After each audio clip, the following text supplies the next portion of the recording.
ओम शांति भाई। ओम शांति। आज का हमारा वेबिनार का टॉपिक है भारत की हिस्ट्री और ज्योग्राफी।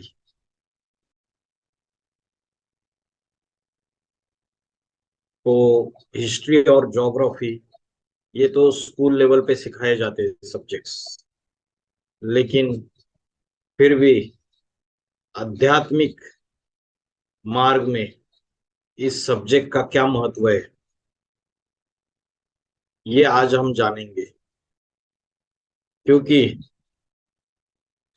हमें लगता है कि जो स्कूल के कॉलेजेस के किताबों में जो पढ़ाई जाती है वही असली हिस्ट्री है या वही असली ज्योग्राफी है।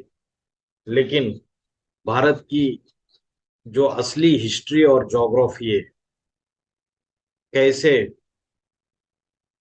भारत अविनाशी खंड सृष्टि के शुरुआत में था और कैसे धीरे धीरे एक अविनाशी खंड के पृथ्वी के द्वारा अलग अलग हिस्सों में अलग अलग खंड तैयार होते गए, कैसे अनेक अनेक धर्मों की स्थापना होती गई, सृष्टि का चक्र कितने हजार साल का है या लाखों साल का है, ये हिस्ट्री क्या मनुष्य एक्यूरेट जान सकता है, ये सारी बातें आज हम समझेंगे इस सेशन में। तो जो ज्योग्राफी होती है उसमें जो पूरे विश्व का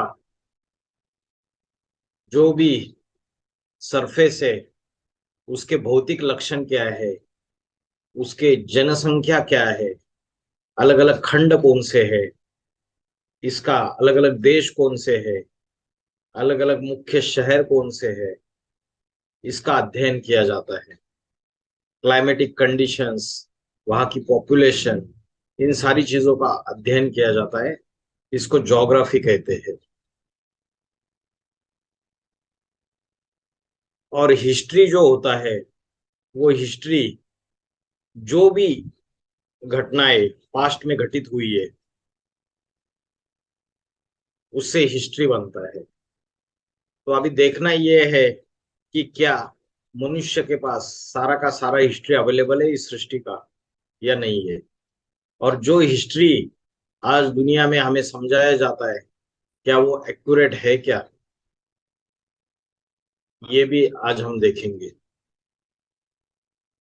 तो दुनिया में जो हिस्ट्री मिलती है वो सिर्फ एक्यूरेट हिस्ट्री 2500 ईयर्स की मिलती है।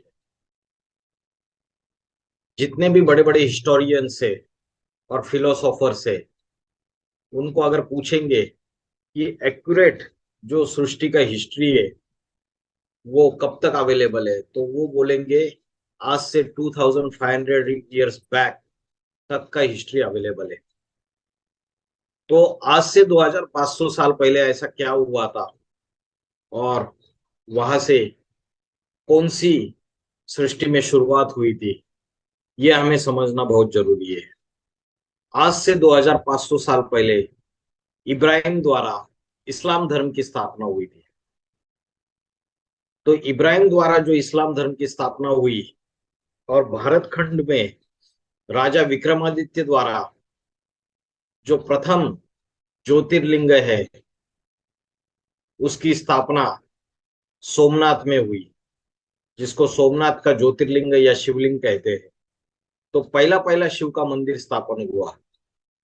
तो यहां तक का जो हिस्ट्री है, चाहे इब्राहिम के द्वारा इस्लाम धर्म की स्थापना की बात है, चाहे राजा विक्रमादित्य द्वारा ये जो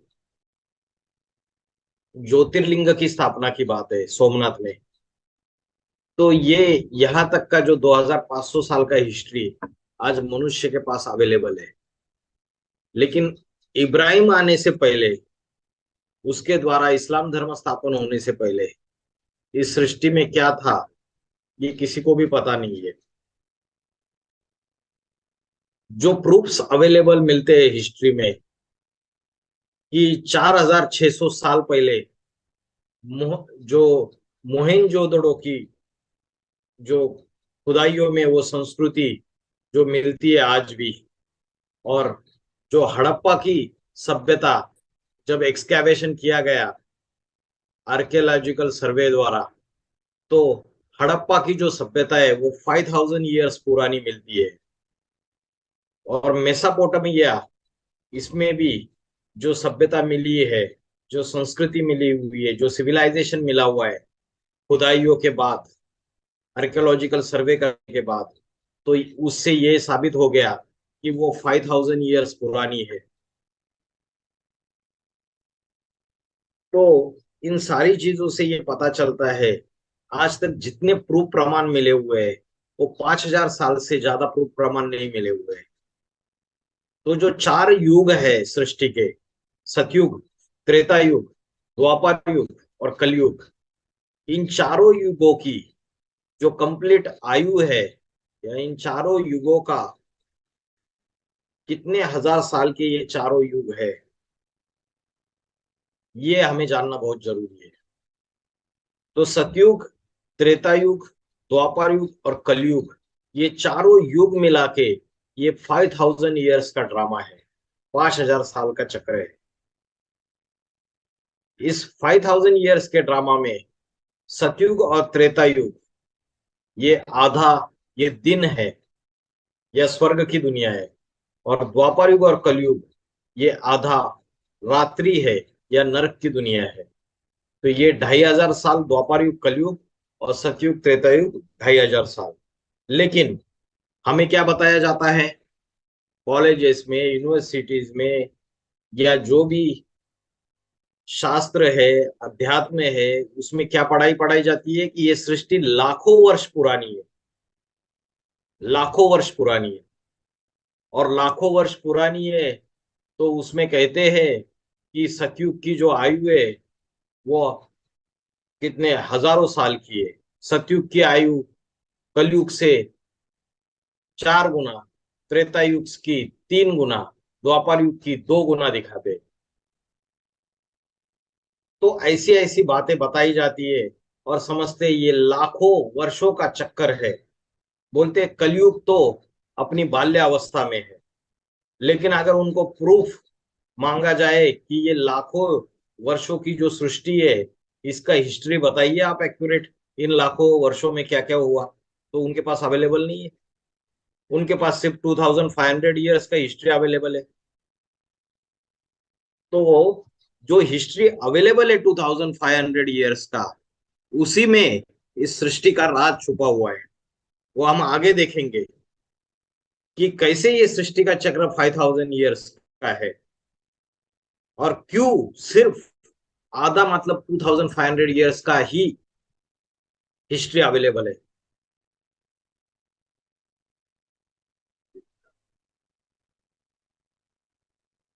तो ये जो ड्रामा है सृष्टि रूपी चक्र का, जो सतयुग, त्रेता युग, द्वापर युग, कलयुग, ये ड्रामा हूबहू रिपीट होता है। हिस्ट्री रिपीट्स इटसेल्फ बोलते हैं। तो ये हूबहू रिपीट होता है एज इट इज। जैसे वाटर साइकिल होता है, जल चक्र होता है, वैसे ही सृष्टि का चक्र है। 5000 साल का ड्रामा खत्म हो गया, फिर से नया ड्रामा शुरुआत होता है। सतयुग, स्वर्ग शुरुआत हो जाता है, फिर त्रेता युग, फिर से द्वापर युग, फिर से कलयुग, कलयुग का अंत, कलयुग का विनाश। तो ये ड्रामा का जो चक्र है ये रिपीट होता रहता है। द्वापर युग और कलयुग में मनुष्य बॉडी कॉन्शियसनेस में आते हैं, देहाभिमान में आते हैं, पांचों विकार आते हैं, काम, क्रोध, लोभ, मोह, अहंकार, जिससे दुखों की, पापों की अति बढ़ती जाती है। और कलयुग का विनाश का समय आता है, कलयुग का अंतिम समय आता है। परमात्मा जो है कलयुग के अंतिम समय में आके इस सृष्टि रूपी चक्र का जो ड्रामा है उसको फिर से परिवर्तित करते हैं, और पापों की, अंधकार की रात्रि, कलयुगी रूपी रात्रि का विनाश हो जाता है, खत्म हो जाती है, और सतयुगी रूपी सवेरा आ जाता है। तो चार अवस्थाओं से ये जैसे ये सृष्टि रूपी ड्रामा गुजरता है। सतो प्रधान सतयुग, सतो सामान्य त्रेता युग, रजो प्रधान द्वापर युग, और तमो प्रधान कलयुग। तो जैसे कोई ड्रामा होता है उसके चार सीन्स होते हैं, वैसे ही ये चार सीन्स है। लेकिन इस बात को कैसे मानेंगे कि ये सृष्टि 5,000 साल पुरानी है? तो शास्त्रों में जो सतयुग की आयु मैंने बताई अभी 4 गुना दिखाई हुई है, और वास्तव में शास्त्रों में कलयुग की आयु 1250 वर्ष बताई हुई है। इसके प्रूफ प्रमाण अवेलेबल है। तो श्रीमद् भगवत गीता में अध्याय 16 का छठा श्लोक आया हुआ है, द्व द्व भूत सर्गो लोकस्मि दैव आसुर एवच। कि ये जो सृष्टि है, ये सृष्टि में दो, दो माना दो, भूत सर्गो लोकोस्मि दैव आसुर एवच। ये सृष्टि जो है, इसमें देवताएं और असुर, ये दो ही प्रकार के भूत है। भूत माना मनुष्य है। दो ही कैटेगरीज है, देवताएं और राक्षस। तो ये दो कैटेगरीज इस सृष्टि पे है। मतलब ये जो पृथ्वी है या जो धरती है, इसमें दो प्रकार के हैं, देवता और असुर। लेकिन दुनिया वाले क्या समझते हैं? दुनिया वाले समझते हैं कि देवता एक इधर आकाश में ऊपर रहते हैं, और जो राक्षस है या मनुष्य है, राक्षस पाताल में रहते हैं, मनुष्य धरती पे रहते हैं। लोगों ने तो तीन तीन कैटेगरीज तैयार कर दी। लेकिन श्रीमद् भगवत गीता जो सर्वशास्त्र शिरोमणि है, उसमें बोला है ये सृष्टि में दो ही प्रकार की प्राणियों की सृष्टि है, देवता और असुर, राक्षस। मनुष्य जब देहाभिमानी बनता है तो वो राक्षस कहलाता है, जब बॉडी कॉन्शियसनेस में आता है। और जब वो सोल कॉन्शियसनेस में होता है, वो देवता कहलाता है।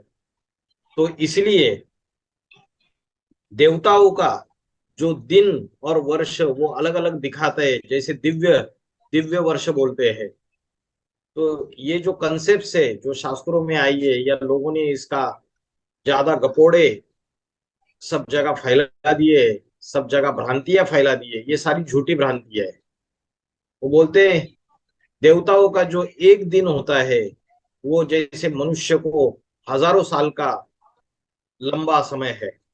तो ये जो दिव्य वर्ष कहा गया है, ये सारी बातें भ्रांति है, क्योंकि देवताएं भी इसी सृष्टि पर रहते हैं, और दानव या राक्षस भी इसी सृष्टि पर रहते हैं। तो जो सृष्टि की आयु मैंने अभी बताई, टोटल 5,000 वर्ष की है। उसमें कलयुग 1250 साल, द्वापर युग 1250 साल, त्रेता युग 1250 साल, और सतयुग 1250 साल। तो ये हजारों साल की आयु है। लेकिन अगड़म बगड़म करके शास्त्रों में मिक्सचरिटी करके अनेक अनेक टीका टिप्पणियां करके उसको लाखों वर्ष की आयु बता दिया। तो श्रीमद् भगवत गीता में अध्याय 8 के 17वां श्लोक आया हुआ है, सहस्त्र युग पर्यंतम अहर्यद ब्रह्मणो विदुहा रात्रिम युग सहस्त्राम तेहो रात्र विदो जना। तो इस श्लोक का अर्थ ये है कि ये हजारों साल का अह माना रात्रि होती है, जो ब्रह्मा की रात्रि है, ब्रह्मनो विदुहा। तो ब्रह्मा की जो रात्रि है, वो सतयुग और त्रेता युग रूपी, वो हजारों साल की रात्रि है और हजारों साल का दिन है। अह माना रात्रि नहीं, अह माना दिन। तो ये हजारों साल का दिन है और हजारों साल की रात्रि है। तो एग्जैक्टली यहाँ पे ये नहीं बताया कि 2,500 साल का, लेकिन इससे ये तो साबित होता है कि हजारों साल का दिन है और हजारों साल की रात्रि है। लेकिन कई शास्त्रवादी ये बात कहते हैं कि सृष्टि चक्र तो लाखों वर्षों का है, कलयुग तो अभी बच्चा है। तो ये सारी बातें झूठी साबित हो जाती है। ये सृष्टि जो है, ये चार युगों में समान रूप से बांटी हुई है। आधा स्वर्ग है, आधा नरक है। मुस्लिम लोग भी बोलते हैं जन्नत और दोजक। जन्नत माना स्वर्ग, दोजक माना नरक। और क्रिश्चियंस लोग भी इस बात को मानते हैं, हेवन और हेल। तो ब्रह्म वैवर्त पुराण नामक ये जो शास्त्र है, इसमें प्रूफ आया हुआ है चौथे खंड के 129वें गोलोक रोहनम श्लोक में कि भगवान ने कहा गंगा को कि पृथ्वी पर ये 5,000 साल का गुजरने पर मनुष्य जो है वो पापी बनेंगे, और तुम्हारे पानी में स्नान करके अपने सारे पाप तुझे दे देंगे। तो क्या बोला? 5,000 साल गुजरने के बाद। तो 5,000 ईयर्स के बारे में बताया। लेकिन शास्त्रकारों ने क्या किया कि कलयुग कलयुग के लिए 5,000 साल बताया। लेकिन ब्रह्मवैवर्त पुराण में ये बातें आई है कि 5,000 साल बाद मनुष्य पूरा पापी बन जाएगा। इसका मतलब पूरे जो सृष्टि, ये 5,000 साल साबित हो सकती है। भागवत पुराण, हरिवंश पुराण, उसके बाद अलग अलग शास्त्रों में ये प्रमाण आए हुए हैं कि भागवत पुराण में बोला है जिस समय सप्तर्षि, जो सप्तऋषि थे, वो मघा नक्षत्र पर विचरण करते हैं, उस समय कलयुग का प्रारंभ होता है, जिसकी आयु 1,200 वर्ष है। तो भागवत पुराण में भी ये बात आई हुई है कि कलयुग की आयु 1,200 वर्ष है। फिर हरिवंश पुराण में आया है क्रूर कलयुग अपनी 200 वर्ष की संध्या के साथ 1,000 वर्ष का बताया हुआ है। तो 200 प्लस 1,000 संध्या माना पूरा पापों की अति घोर पापी कलयुग। तो 1,200 ईयर्स हो गया। मुसलमान जो है उनके अनुसार भी ये जो समय है अभी, ये कयामत का समय है, क्योंकि आज से 1,400-1,500 साल पहले ये मुस्लिम धर्म स्थापन हुआ प्रॉफेट मोहम्मद के द्वारा। तो उनकी जो मान्यता है उसके अनुसार ये कलयुग का अंतिम समय है, कयामत का समय है। क्रिश्चियंस कहते हैं कि क्राइस्ट से 3,000 ईयर्स पहले पैराडाइज था, लॉर्ड कृष्ण का राज्य था, हेवन था। क्राइस्ट से 3,000 साल पहले स्वर्ग था। तो वो भी इस बात को मानते हैं। तो इससे साबित होता है आज से 2,000 साल पहले जीसस क्राइस्ट ने क्रिश्चियन धर्म स्थापन किया, तो 2,000 साल पहले क्रिश्चियन धर्म स्थापन हुआ, उसके 3,000 ईयर्स बैक जाएंगे तो टोटल 5,000 ईयर्स। और उस समय स्वर्ग था, माना सतयुग था, गोल्डन एज था।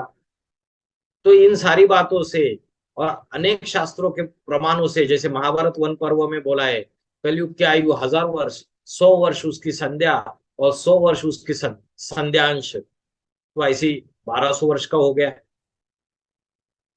महाभारत वन पर्व में यह भी बोला है कि 1,000 वर्ष बीतने पर कलयुग के अंत भाग का जब थोड़ा सा समय शेष रह जाता है, उस समय मनुष्य मिथ्यावादी हो जाते हैं, और वही प्रलय काल है। तो बताया शास्त्रों में कि प्रलय काल कौन सा है। शंकर ने जब अपना तीसरा नेत्र खोला तो क्या हुआ? सारी दुनिया का विनाश हो गया, प्रलय आ गया, महाप्रलय आ गया। बोलते जब महाप्रलय आया तो मनु, और मनु की जो नवैया है, उस नवैया में उसने 108 बीजों को चुन लिया और वो नवैया बच गई, बाकी सारी दुनिया का विनाश हो गया। ऐसी शास्त्रों में कहानी बताई जाती है। मनु का अर्थ है ब्रह्मा, और ब्रह्मा के 4 मुख दिखाए तो जो परब्रह्म है वो बच जाता है, और उसकी नवैया बच जाती है, और उसमें सृष्टि के जो 108 मनुष्य रूपी बीज है उनको वो चुन लेता है। उस 108 जो बीज है वो कोई झाड़ के पौधों के बीज नहीं है, पेड़ पौधों के, वो मनुष्य रूपी बीज है। उनको चुन के वो नई दुनिया का संचालन शुरुआत कर देता है, नई दुनिया स्वर्ग स्थापन कर देता है। जो दिल्ली का बिरला मंदिर है उसमें ये प्रूफ आया है कि 5,000 साल पहले धर्मराज युधिष्ठिर जो है उन्होंने दिल्ली इंद्रप्रस्थ का फाउंडेशन स्टोन डाला। तो दिल्ली, जब दिल्ली में जो ऐसा इंद्रप्रस्थ जिसको बोला है कि महाभारत गृह युद्ध होने के बाद कौरवों का विनाश हो गया, असुरों का विनाश हो गया, और इंद्रप्रस्थ जो राजधानी बन गई, तो इंद्रप्रस्थ दिल्ली में है। और 5,000 साल पहले धर्मराज युधिष्ठिर ने उसका फाउंडेशन डाला।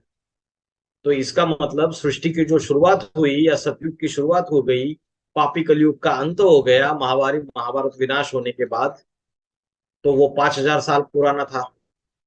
तो इस तरीके से ये जो कंप्लीट साइकिल है, ये साइकिल 5,000 साल का है।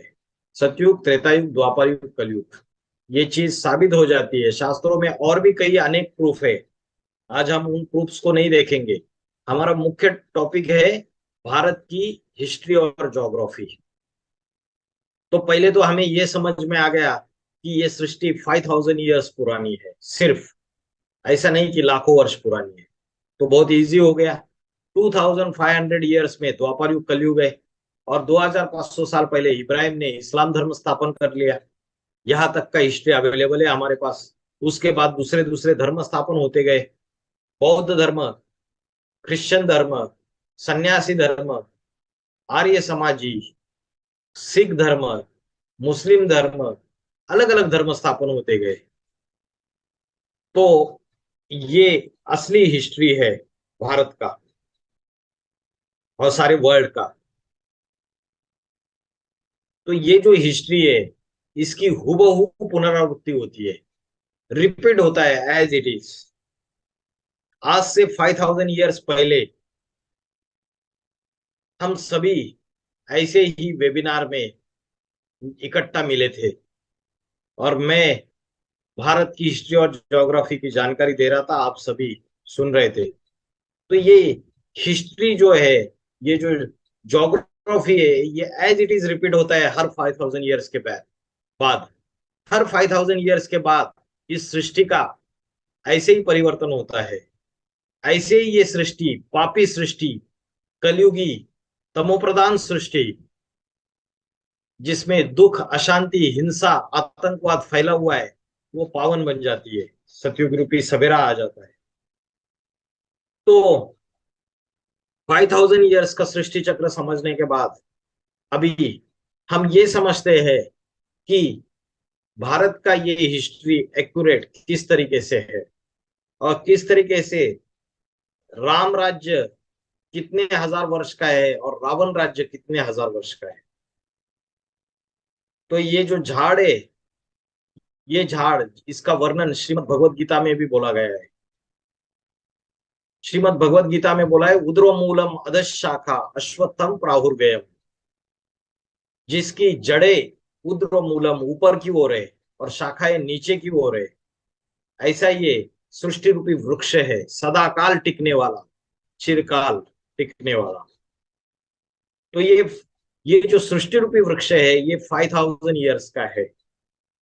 और इसकी जो शाखाएं, वो अनेक धर्मों की शाखाएं, इस्लामी, बौद्धि, क्रिश्चियन, सन्यासी, सिख, आर्य समाजी, ये अनेक धर्मों की शाखाएं इस वृक्ष की है।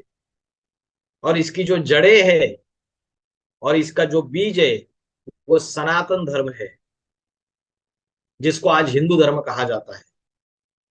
इसका जो बीज डाला है, वो सनातन धर्म का जो मुखिया है, वो शिव शंकर भोलेनाथ है, जिनको आदिदेव या आदि पुरुष भी कहा जाता है शास्त्रों में। तुम आदिदेव पुरुषा पुराना, स्तमस्य विश्वस्य परम निधानम। तो इस सृष्टि का आदि पुरुष है, आदि देव है। तो उसके द्वारा इस सृष्टि रूपी वृक्ष का बीज डाला जाता है। कब डाला जाता है? हर कलयुग के अंतिम समय में, जब दुनिया में पाप, भ्रष्टाचार, अत्याचार अति में बढ़ जाते हैं, तो परमात्मा शिव शंकर भोलेनाथ इस सृष्टि पर अति साधारण मनुष्य शरीर में अवतरित होते हैं, और वो आदि सनातन देवी देवता धर्म का जो प्राय लोप होता जा रहा है, उसका फाउंडेशन डालते हैं। तो अभी वर्तमान में परमात्मा शिव शंकर भोलेनाथ इस सृष्टि पर अवतरित हो चुके हैं, और वो आदि सनातन देवी देवता धर्म जो प्राय लोप हो चुका है, जिसकी धारणा है, उसकी पुनर्स्थापना कर रहे हैं, फिर से उसका फाउंडेशन डाल रहे हैं। तो जब फाउंडेशन डाला जाता है, तो जो जड़ें तैयार होती है, वो सनातन धर्म की जड़ें तैयार होती है। फिर ये जो तना है, ये तना सीधा ऊपर की ओर जाता है। ये जो दिख रहा है चित्र में, ये जो तना है ये सीधा ऊपर की ओर जाता है। ये सनातन धर्म वाली आत्मा है। ये पक्के पक्के हिंदू है जो तने से सीधे जाते हैं। तो तने में ये जो सतयुग और त्रेता युग, ये दो हिस्से जो है वो सतयुग और त्रेता युग के हैं। इस सतयुग और त्रेता युग जो स्वर्ग की दुनिया है, जो सुख की दुनिया है, ये राम राज्य है। इस राम राज्य में 2500 साल, 2500 साल सुख ही सुख का राज्य है। शाश्वत सुख शांति है। किसी भी प्रकार का दुख का शांति नहीं है।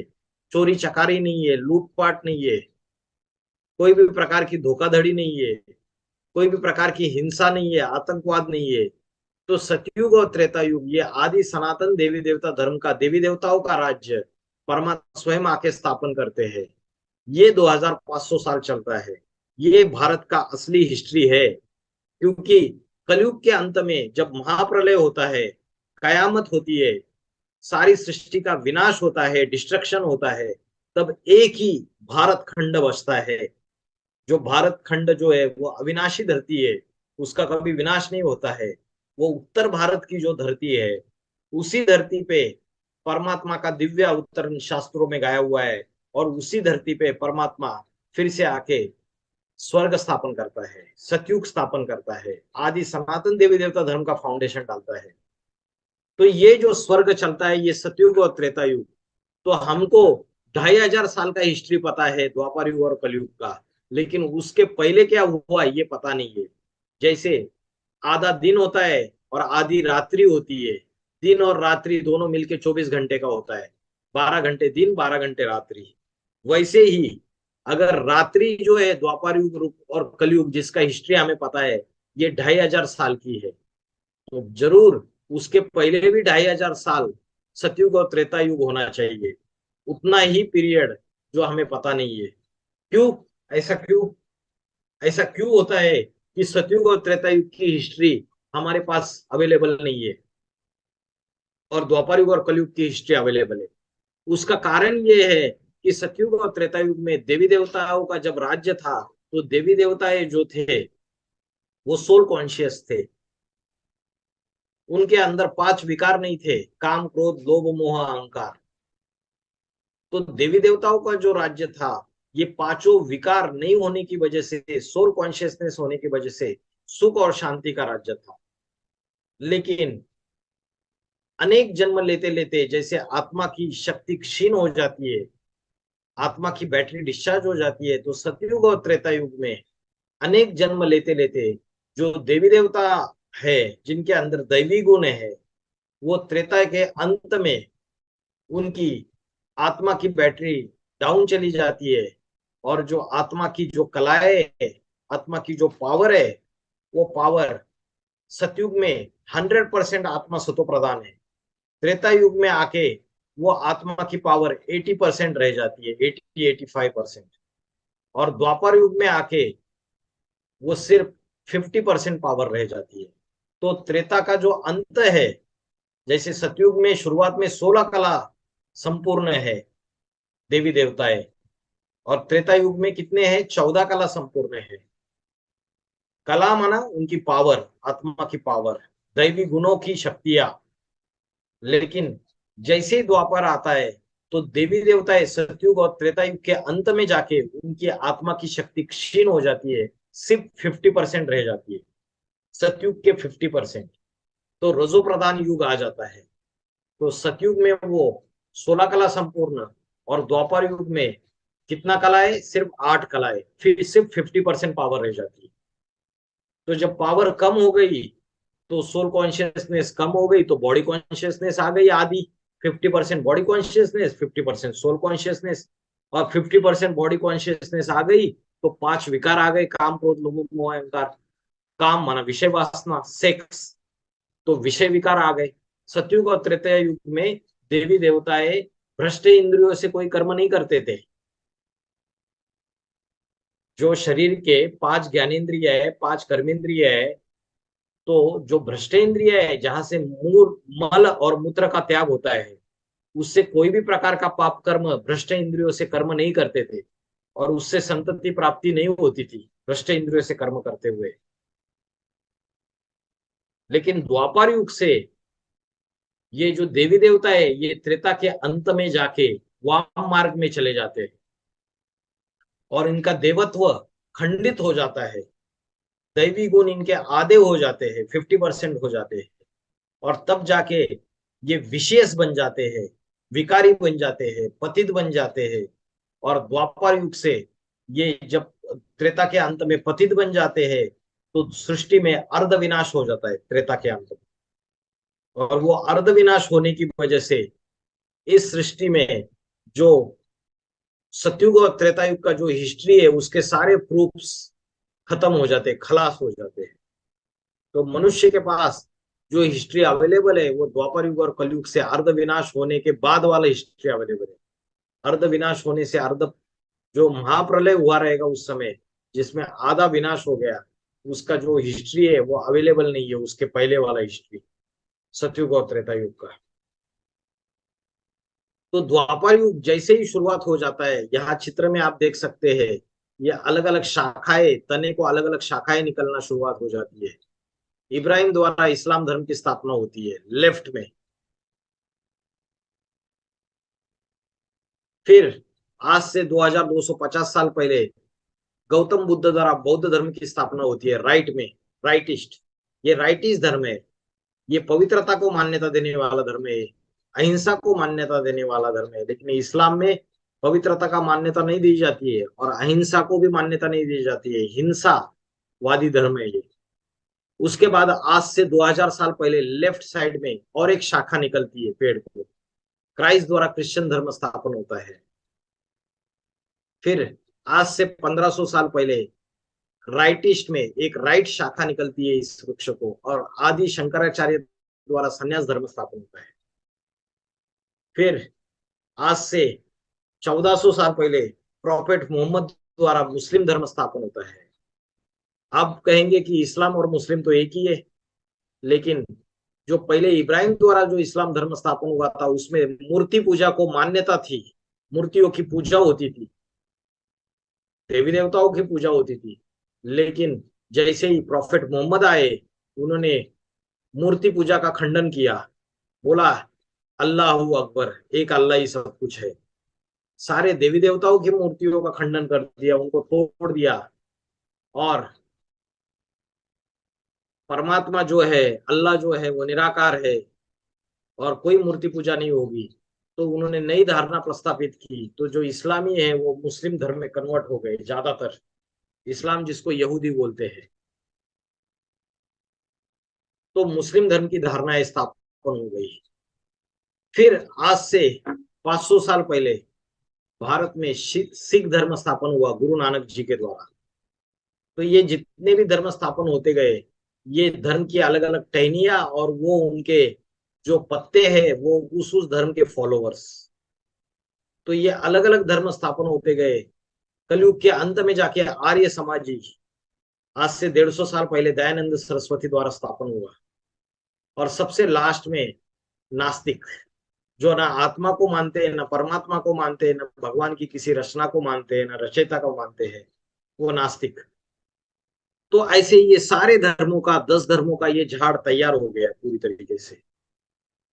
तो ये अलग अलग धर्म अलग अलग समय पर आए, द्वापर युग से लेकर कलयुग तक, और दुनिया में अलग अलग धारणाएं स्थापन होती गई, अलग अलग धारणाएं स्थापन होती गई। और ये सारे धर्म धीरे धीरे जैसे जैसे तमोप्रधान होते गए तो आपस में लड़ाई लड़ने लगे, आपस में लड़ाई झगड़ा करने लगे। तो कलयुग के अंतिम समय जब आता है 21वीं शताब्दी में, 21st सेंचुरी में, ये सारे धर्म आपस में हिंसक लड़ाई लड़ना शुरू कर देते हैं। First world war, second world war, ये सारी दुनिया थर्ड वर्ल्ड वार के कगार पे अभी खड़ी हुई है। कभी भी थर्ड वर्ल्ड वार शुरू हो सकता है। तो ये सृष्टि की असली हिस्ट्री है कि अनेक अनेक धर्म स्थापन होते गए, और अनेक पहले सतयुग और त्रेता युग में सिर्फ सनातन धर्म था, सिर्फ देवी देवताओं का धर्म था। और जो कच्चे कच्चे हिंदू है वो 2500 साल से दूसरे दूसरे धर्मों में कन्वर्ट होते गए, इस्लाम, बौद्ध, क्रिश्चियन, सन्यासी, सिख, आर्य समाजी। और उन उन धर्म की धारणाएं उन्होंने अपने जीवन में धारण कर दी। इस तरीके से ये सृष्टि रूपी वृक्ष तैयार हो गया। कलयुग के अंत में जाके वो सृष्टि रूपी वृक्ष पूरा जड़ जड़ीबूट बन जाता है। तो ऐसे समय परमात्मा शिव का इस सृष्टि पे अति साधारण मनुष्य तन में अवतरण होता है। क्योंकि जो बीज बोया था, जब झाड़ तैयार हो जाएगा, पहला फल निकलेगा, तो उसमें से वही बीज फिर से बाहर आएगा।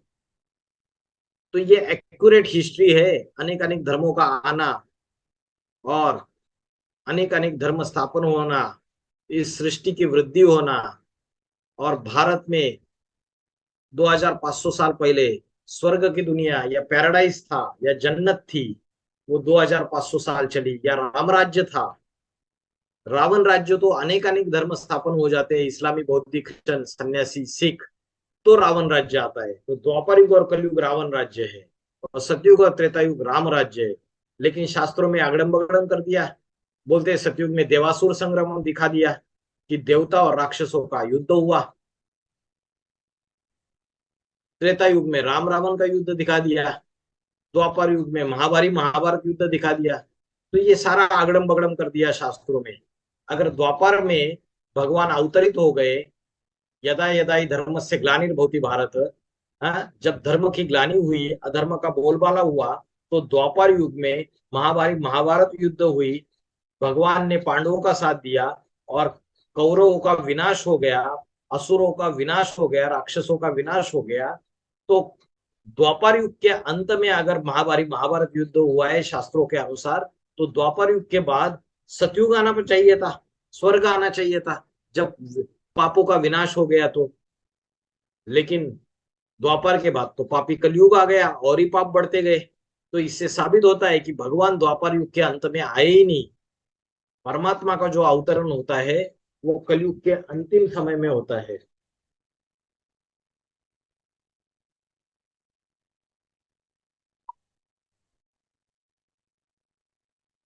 जिसको शास्त्रकारों ने गलत तरीके से बताया, झूठी झूठी भ्रांतियां फैलाई, और जिससे मनुष्य को, भारत का जो असली हिस्ट्री ज्योग्राफी है, मनुष्य के मस्तिष्क से हट गया। लेकिन कैसे कैसे पता चला फिर? अगर श्रीमद् भगवत गीता की भी हजारों टीका टिप्पणियां हो गई, शास्त्रों में, श्रीमद् भगवत गीता में ढेर सारी मिलावट हो गई, हर एक व्यक्ति ने अपने अपने तरीके से इंटरप्रिटेशन करना शुरू कर दिया। तो जब कलयुग के अंतिम समय, जब परमात्मा इस सृष्टि पे अवतरित होते, तो वो सच्चा सच्चा गीता ज्ञान सुनाते। सारी गीताएं झूठी हो जाती है। परमात्मा आके सच्चा गीता ज्ञान सुनाते हैं, सृष्टि के आदि मध्य अंत का नॉलेज देते हैं कि ये सृष्टि की शुरुआत कब हुई, सतयुग त्रेता युग रूपी स्वर्ग कब था इस दुनिया में, और द्वापर युग कलयुग रूपी रात्रि कब थी। ये एक्यूरेट हिस्ट्री ज्योग्राफी स्वयं परमात्मा के द्वारा बताई जाती है। मनुष्य तो इतना बोल देता है लाखों वर्ष की है, और कोई आंकड़ा, उसका कैलकुलेशन नहीं, उसका कोई गणित नहीं। जबकि सारे धर्म 2500 साल में स्थापन हुए हैं, तो 2500 साल के पहले क्या था इस सृष्टि के ऊपर, बताए? तो उसका कोई जवाब नहीं है, सारी अगड़म बगड़म बातें। तो परमात्मा आके ये सारे राज खोल देता है। अभी ज्योग्राफी की बात करते हैं। मैंने बताया कि सतयुग और त्रेता युग रूपी जो स्वर्ग है, उसमें भारत अविनाशी खंड ही था सिर्फ। बाकी दूसरे कोई भी देश नहीं थे, कोई भी दूसरे खंड नहीं थे। ये यूरोप, अमेरिका, अफ्रीका, ये रशिया, ये न्यूजीलैंड, ये ऑस्ट्रेलिया, कोई भी प्रकार के ये खंड नहीं थे। सतयुग और त्रेता युग में स्वर्ग की दुनिया थी, एक भारत खंड था बस, अविनाशी खंड गाया गया है। लेकिन जैसे पृथ्वी होती है, ये पृथ्वी क्या होती है, पहले सिर्फ उसमें भारत ही है, बाकी सारा समुंदर है, पूरा का पूरा महासागर है। सिर्फ भारत का हिस्सा है जिसमें देवी देवता राज्य करते थे, राम राज्य था। लेकिन जैसे कोई कन्या होती है, वो कन्या पहले पतली होती है, जब बच्चे पैदा होते हैं तो कन्या तो चौड़ी चकनी हो जाती है। वैसे ही ये जो पृथ्वी है, ये धरती है, पहले नई नवेली कन्या जैसी है, जिसमें सिर्फ भारत ये है कि अविनाशी खंड था, बाकी दूसरे कोई भी देश, दूसरे खंड नहीं थे। लेकिन जैसे ही द्वापर युग में अलग अलग धर्म पिता आके, इब्राहिम, क्राइस्ट, गुरु नानक, गौतम बुद्ध, ये आके जब जब अपना धर्मखंड स्थापन करते हैं, अपने धर्म की स्थापना करते हैं, तो धर्म की स्थापना करने के बाद 200-250 साल में उस धर्म में राजाई भी स्थापन होती है। और जैसे ही राजाई स्थापन होती है, तो वो जो धर्मखंड है, वो पर्टिकुलर जो धर्म स्थापन किया, तो समुन्दर के, महासागर के हिस्से से एक भूखंड ऊपर आ जाता है। और भूखंड ऊपर आ जाता है, उससे ये यूरोप, अफ्रीका, जो इस्लामिक खंड है, अरब खंड है, ये सारे, ये आइलैंड्स है, ये समुन्दर से ऊपर आए। और वहां ये इस्लामियों ने, क्रिश्चियन, उसके जो फॉलोअर्स है, उन्होंने रहना शुरुआत कर दिया, उस भूमि पर रहना शुरुआत कर दिया। तो भारतवासी जो राजाए, जब इस्लाम धर्म स्थापन हुआ और इस्लाम धर्म में सगे भाई बहन आपस में शादी करने लगे, ये धारणाएं अलग अलग, जो कुधारणाएं, जो सनातन धर्म से विपरीत धारणाएं जब फैलने लगी, तो भारत के राजाओं ने इन सारे विधर्मियों को, इस्लामियों को, इनको खदेड़ दिया दूर अरब खंड में। और अरब खंड में खदेड़ दिया, तो ये अलग अलग अफ्रीका, ये यूरोप, ये अमेरिका, अलग अलग धर्म स्थापन होते गए। तो वो धरती जो है, वो महासागर से ऊपर आई, वो आइलैंड बन गया। वहां उन क्रिश्चियन धर्म के फॉलोअर्स, बौद्ध धर्म के फॉलोअर्स, उन्होंने रहना शुरुआत कर दिया। तो इस तरीके से ये जो वर्ल्ड का नक्शा, जो हमने सबसे पहले जो वर्ल्ड का नक्शा देखा, जिसमें 7 धर्मखंड है, 7 महासागर है, ये सारा धीरे धीरे धीरे धीरे ये ज्योग्राफी चेंज होता गया। पहले ज्योग्राफी क्या था? सिर्फ भारत था धरती के ऊपर, अविनाशी खंड। और बाद में इस्लामिक धर्मखंड आया महासागर के हिस्से से, अफ्रीका बना। फिर क्रिश्चियन धर्मखंड आया, यूरोप बना। धीरे धीरे क्रिश्चियनिटी का विस्तार होता गया। फिर अमेरिका आया, ऑस्ट्रेलिया आया आज से 300 साल पहले, न्यूजीलैंड आए। तो ये अलग अलग अलग अलग धर्मखंड स्थापन होते गए, और वहां जाके मनुष्यों ने रहना शुरुआत कर दिया। तो ये असली ज्योग्राफी है।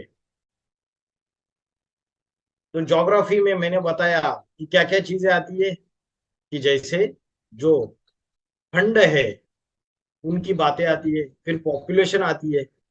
तो शुरू में जब ये सृष्टि की शुरुआत हुई, तो पॉपुलेशन तो कम होनी चाहिए, और धीरे धीरे पॉपुलेशन बढ़ती चली जाती है। ये हम कैसे प्रूव करेंगे? आज से 100 साल पहले भारत की जनसंख्या 20-30 करोड़ थी, सिर्फ 100 ईयर्स बैक। और आज अगर भारत की जनसंख्या देखेंगे, तो 100 करोड़ इंक्रीज हो गई, अभी 130-140 करोड़ हो गई। तो जनसंख्या बढ़ती चली जा रही है। जो जो धर्मखंड ऊपर आते गए, सृष्टि की जनसंख्या बढ़ती गई, उस धर्म के फॉलोअर्स बढ़ते गए। तो द्वापर युग से जब इस्लाम धर्म स्थापन हो गया, तो सृष्टि की जनसंख्या कम थी। फिर क्रिश्चियन धर्मखंड स्थापन हुआ, क्रिश्चियंस का धर्म स्थापन हुआ, उसका भूखंड ऊपर आ गया, तो जनसंख्या बढ़ती गई। फिर अनेक अनेक धर्म आए, उनके फॉलोअर्स आते गए, तो इस शाखाओं को अलग अलग पत्ते निकलने गए लगे। तो ऐसे करके धीरे धीरे जनसंख्या बढ़ती चली गई। तो कलयुग के अंत में जाके वो जनसंख्या टोटल 750 करोड़ तक पहुंच जाती है। 750-800 करोड़ तक पहुंच जाती है। 8 बिलियन सारी सृष्टि की जनसंख्या हो जाती है।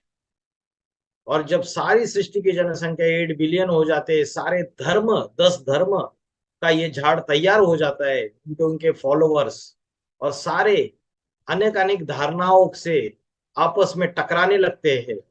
आपस में टुंडे टुंडे मत भिन्ना, हर एक के मत अलग अलग हो जाते हैं, आपस में लड़ाई झगड़ा होना शुरुआत हो जाता है, हिंसा शुरुआत हो जाती है। तब जब ये 10 धर्म तैयार हो जाते हैं, तो परमात्मा फिर से कलयुग के अंतिम समय में इस सृष्टि पे अवतरित होते हैं। और ये 750-800 करोड़ की दुनिया का विनाश हो जाता है। किस चीज से विनाश होता है?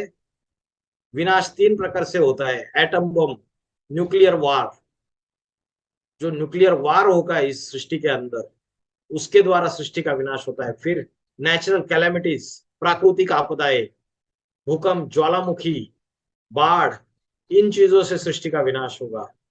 प्रकृति इसका विनाश जो है वो सबसे बड़े रूप में विनाश करेगी प्रकृति। एटॉमिक वार से भी ज्यादा बड़ा भयंकर रूप होगा। और तीसरा है खास भारत में हिंदू मुस्लिम सिविल वार्स। इन तीन चीजों से सृष्टि का विनाश हो जाता है।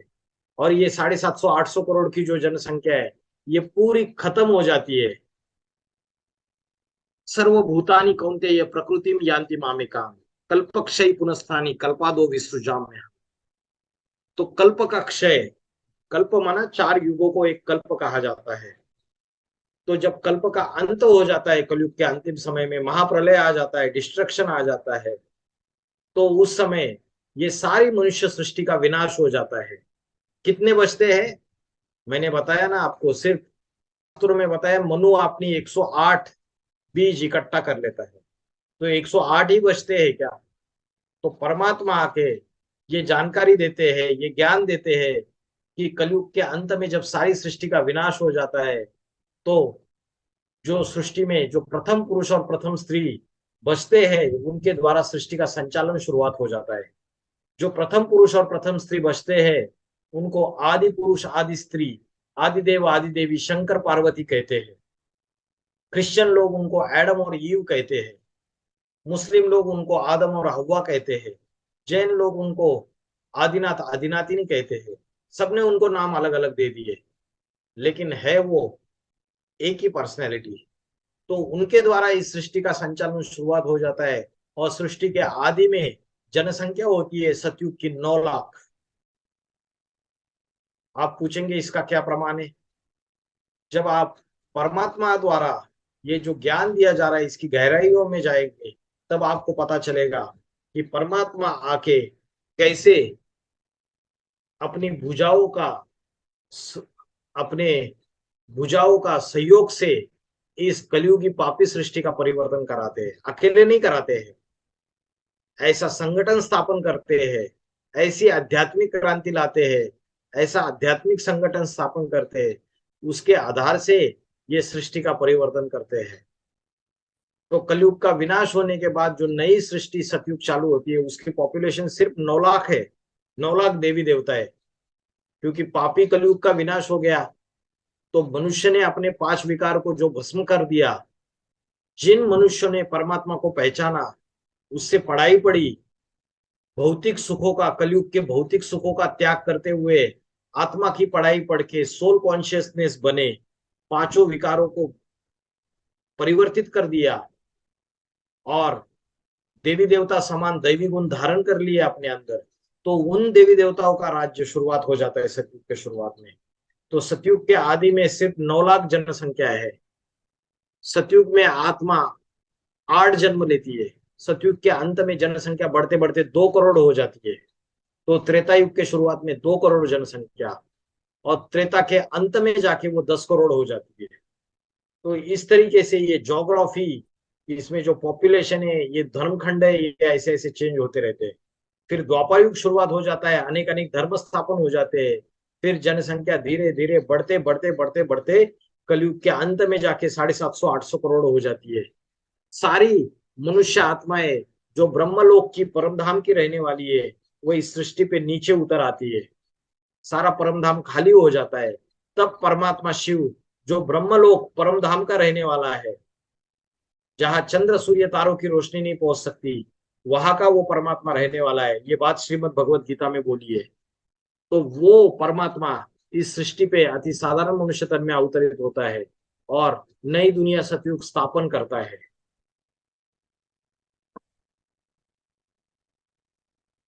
तो ये जो एक्यूरेट हिस्ट्री है, ज्योग्राफी है, ये आज स्कूल कॉलेजेस यूनिवर्सिटीज में बताई नहीं जाती है। ये परमात्मा आके सृष्टि के आदि मध्य अंत का ज्ञान देते हैं और बताते हैं कैसे भारत जो पावन था, जहां लक्ष्मी नारायण का राज्य था, राम राज्य था, वो भारत कैसे नीचे नीचे नीचे नीचे उतरता गया। और भारतवासी जो है, जो देवी देवता समान थे, सतो प्रधान थे, वो कैसे द्वापर युग और कलयुग में रजो प्रधान और फिर तमो प्रधान होते होते साधारण मनुष्य बन के राक्षसी कर्म करने लगते हैं, असुर बन जाते हैं। ये सीडी के चित्र से आपको पता चलेगा। तो सीडी में ये जो ऊपर टॉप में दिखाया है वो सतयुग दिखाया है।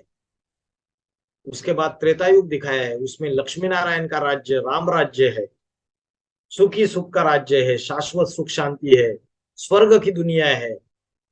इसको ही कहते हैं ब्रह्मा का दिन। ये सतयुग और त्रेता युग 2500 साल का ब्रह्मा का दिन है। फिर इधर दिखाया है कि त्रेता के अंत में जब देवी देवता मुआब मार्ग में गए तो अर्ध विनाश हो गया। ये अर्ध विनाश होने के बाद द्वापर युग आया और पहले पहले राजा विक्रमादित्य ने शिवलिंग की स्थापना की सोमनाथ में, प्रथम ज्योतिर्लिंग की स्थापना की। तो भक्ति की शुरुआत हो गई द्वापर युग से। और भक्ति जो है वो धीरे धीरे धीरे धीरे द्वापर युग में अनेक जन्म लेते लेते भक्ति का जो स्वरूप पहले सतोप्रधान था, एक अव्यभिचारी भक्ति थी, धीरे धीरे अनेक देवी देवताओं की भक्ति करना मनुष्य ने शुरुआत कर दी। कलयुग में आके मनुष्य ने और भी देवी देवताओं की पूजा करना चालू कर दिया। प्रकृति के 5 जड़ तत्वों की पूजा करना शुरुआत कर दिया, अग्नि, जल, वायु, इनकी भी पूजा करना शुरुआत कर दिया। झाड़ की पूजा करना चालू कर दिया। जो मनुष्य मनुष्य को ज्ञान सुना रहा है उसको ही भगवान बन के उसके सामने माथा टेकना शुरुआत कर दिया। तो भगवान को सर्वव्यापी बना दिया, परमात्मा को सर्वव्यापी संज्ञा दे दी। तो इस तरीके से भारतवासी जो पावन थे देवी देवता समान, वो धीरे धीरे दूसरे दूसरे धर्मों में द्वापर युग से कन्वर्ट होते गए। और दूसरी दूसरी जो अनेक धर्मों की जो विपरीत धारणा है, जो गलत धारणा है, इस्लामी, बौद्धी, क्रिश्चियन, उनकी विपरीत धारणाओं को अपने जीवन में अंतर्भूत करना शुरुआत कर दिया। तो धीरे धीरे द्वापर युग और कलयुग में ये सृष्टि रसातल में जाने लगी। अनेक अनेक धर्मों की धारणाएं जो भारतवासी है वो अपने अंदर धारण करने लगे और व्यभिचारी भक्ति शुरुआत करना करना शुरुआत कर दिया। और कलयुग के अंत में आते ये प्रजा के ऊपर बेकायदे राज्य स्थापन हो गया है, जिसको आज के तारीख में डेमोक्रेसी कहते हैं, लोकशाही कहते हैं। तो ये प्रजा के ऊपर राज्य बेकायदे राज्य है। आज आप देख रहे हैं क्या हालत चल रही है। ये जो प्रजातंत्र की गवर्नमेंट है, आज फॉरेन कंट्री जितने भी है, यूरोप है, जर्मनी है, सब जगह इकोनॉमी फेल होती जा रही है। अमेरिका में भी बड़े बड़े बैंक्स बंद हो रहे हैं। आज पैसा नहीं है देशों के पास भी, इकोनॉमी इनबैलेंस हो रही है, फेल हो रही है, महंगाई बढ़ती चली जा रही है, बेरोजगार बढ़ता चला जा रहा है, सृष्टि की ऐसी हालत होती जा रही है। और जो पॉलिटिशियन बैठे हुए हैं, प्रेसिडेंट, प्राइम मिनिस्टर्स, मिनिस्टर्स, ये राज्य सत्ता तो भोग रहे हैं लेकिन इनके पास धर्म का ज्ञान नहीं है। तो धर्म सत्ता और राज सत्ता दोनों अलग अलग हाथों में चली गई है।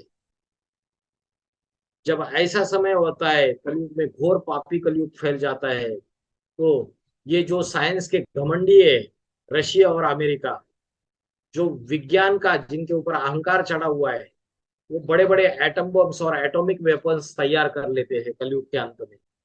और उन एटॉमिक वेपन्स के द्वारा हिंसक लड़ाई लड़ते हैं और उससे सारी दुनिया का जो विनाश है वो सामने खड़ा होता है। तो कलयुग जो है, कलयुग का अर्थ ही है कलह क्लेश का युग, जिसमें सारी सृष्टि पापी, भ्रष्टाचारी और अत्याचारी बन जाती है। तो परमात्मा कलयुग के अंतिम समय में आके शिव परमात्मा, ब्रह्मा, विष्णु, शंकर, इन 3 देवों के द्वारा नई दुनिया की स्थापना, उसकी पालना और पुरानी पापी कलयुगी दुनिया का विनाश, ये 3 कर्तव्य करते हैं। ब्रह्मा द्वारा स्थापना, शंकर द्वारा पापी कलयुगी सृष्टि का विनाश, आसुरी वृत्तियों का विनाश, और जो आने वाली नई दुनिया सतयुग है, स्वर्ग है, उसकी पालना विष्णु के द्वारा।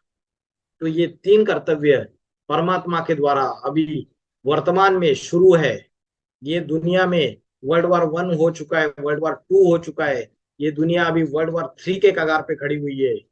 यहाँ से चाइना सभी देशों से लड़ाई लड़ रहा है, भारत से दुश्मनी मोल ले रहा है, उधर से पाकिस्तान दुश्मनी मोल ले रहा है। रशिया और यूक्रेन के बीच में पिछले 1 डेढ़ साल से युद्ध चल रही है। सारे नाटो कंट्री जो है उन्होंने यूक्रेन यूक्रेन को सहयोग दिया है। सारे देश आपस में लड़ाई झगड़ा कर रहे हैं, सबके अलग अलग ग्रुप्स बनते जा रहे हैं। तो ये तीसरा विश्व युद्ध जो है इसके कगार पे सारी ये दुनिया जाके खड़ी हो गई। तो बड़े बड़े भूकंप आएंगे क्योंकि धरती के ऊपर पापों का बोझा बढ़ता चला जा रहा है। भूकंप आएंगे तो बड़ी बड़ी ये 40-40, 50-50 मंजिलें ये जो बिल्डिंग्स है ये गिर जाएंगे ताश के पत्ते जैसे। ढेर सारे मनुष्य उनके नीचे मर जाएंगे। एटॉमिक वार होगी तो एटम बम का विस्फोट होगा। एटॉमिक मिसाइल्स का, वेपन्स का विस्फोट होगा, एक्सप्लोजन होगा, उससे धरती का टेम्परेचर बढ़ जाएगा। नॉर्थ पोल और साउथ पोल की जो बर्फ है ये पिघलेगी। वहां के जितने भी ये बड़े बड़े ग्लेशियर्स से ये सारे मेल्ट हो जाएंगे, जिससे जो महासागर का जो जलस्तर है वो बढ़ जाएगा। और महासागर का जलस्तर बढ़ने से ये जो बड़े बड़े भूखंड है, अमेरिका, यूरोप, ये सारे समुद्र के अंदर चले जाएंगे। ऑस्ट्रेलिया, न्यूजीलैंड, अफ्रीका, ये सारे समुद्र के अंदर चले जाएंगे। इस तरीके से भारी विनाश बरपा होगा। हिंदू मुस्लिम आपस में खूनी नाहक खेल खेलेंगे। सिविल वार शुरुआत हो जाएंगे, गृह युद्ध आने वाले कुछ समय में। तो ये कलयुग का जो है ये अंतिम सांसें गिन रहा है अभी कलयुग। और सारे भारतवासी कुंभकर्ण की निद्रा में सोए हुए हैं। महाविनाश सामने खड़ा हुआ है। ऐसे समय परमात्मा शिव शक्तियों का आधार लेके ये जो कुंभकर्ण जो अज्ञान की निद्रा में सो रहे, जिनको परमात्मा का ज्ञान नहीं है, ये ज्ञान नहीं है कि ये सृष्टि का अंतिम समय है, अभी थोड़े साल बच गए, तो उन कुंभकर्णों को के कान में ये ज्ञान डालने का काम ये शिव शक्तियां परमात्मा के द्वारा करती है। और उससे ये जो भारतवासी है वो धीरे धीरे जगते हैं। और इसके बाद इस सारी सृष्टि का परिवर्तन परमात्मा के द्वारा होता है। तो कलयुग का अंतिम समय और सतयुग की शुरुआत, इन दोनों के बीच का जो ट्रांसफॉर्मेशन का पीरियड है, जो परिवर्तन का पीरियड है, वो 100 साल का पीरियड है। उसे कहते हैं संगम युग। यहाँ चित्र में आपको दिखाई दे रहा है कलयुग और सतयुग का संगम। संगम माना कन्फ्लुएंस। तो कलयुग का विनाश हो जाएगा, सतयुग स्वर्ग स्थापन हो जाएगा। ये दोनों के बीच में जोड़ने वाला जो 100 ईयर्स का काम है संगम युग का, पुरुषोत्तम संगम युग, उसमें पुरुषोत्तम परमात्मा इस सृष्टि पे अवतरित होके 100 ईयर्स में ये राजयोग की शिक्षा देते हैं। आज इस सनातन देवी देवता धर्म की धारणाएं पुनः पुनर्स्थापित करते हैं, पावरफुल आध्यात्मिक संगठन बनाते हैं और जगत भी परिवर्तते, इस सृष्टि का परिवर्तन करते हैं। गीता में बोला है मया दक्षेण प्रकृति सूयते स चराचरम हेतु नानेन कौनते ये जगत भी परिवर्तते। मेरी एकमात्र अध्यक्षता में मैं इस सृष्टि का, कलयुगी पापी सृष्टि का परिवर्तित करके सतयुगी पावन सृष्टि में तैयार करता हूँ। तो क्या बोला है, जगत विपरिवर्तित, विपरिवर्तित क्या अर्थ है, विरुद्ध दिशा में परिवर्तन करता हूँ। तो कलयुग के बाद जैसे पापों की आती हो गई, तो फिर से परमात्मा के विरुद्ध दिशा में जाके सतयुग स्थापन करता है। उसकी एकमात्र अध्यक्षता में ये स्थापन होती है। कोई धर्मात्मा, कोई राजनेता, कोई अभिनेता, कोई व्यक्ति इस सृष्टि का परिवर्तन नहीं कर सकता। इस पापी अशांत दुखी सृष्टि को पावन नहीं बना सकता। एक परमात्मा के सिवाय ये किसी का कार्य नहीं है। तो इस तरीके से ये भेद की हिस्ट्री और जाग्राफी आज मैंने आपको समझाई। कि मुझे लग रहा है कि आपको समझ में आया होगा। तो इतना बोल के मैं रुकता हूँ। ओम शांति। किसी को कोई प्रश्न है तो पूछ सकते हैं। ओम शांति। थैंक यू भाई। थैंक यू भाई जी। Thank you. ओम शांति। शुक्रिया। ओम शांति।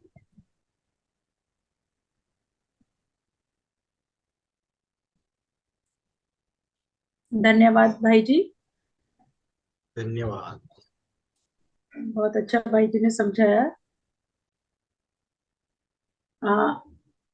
आशा करते हैं आप सभी को समझ आया होगा। जी समझ आया। Thank you. और एक रिक्वेस्ट है कि जो भी नॉन पीबीकेस हैं जिन्होंने पहली बार अटेंड किया है, वो चैट बॉक्स में अपना फोन नंबर और नाम और कहाँ से हैं वो, ये कृपया करके लिख दें।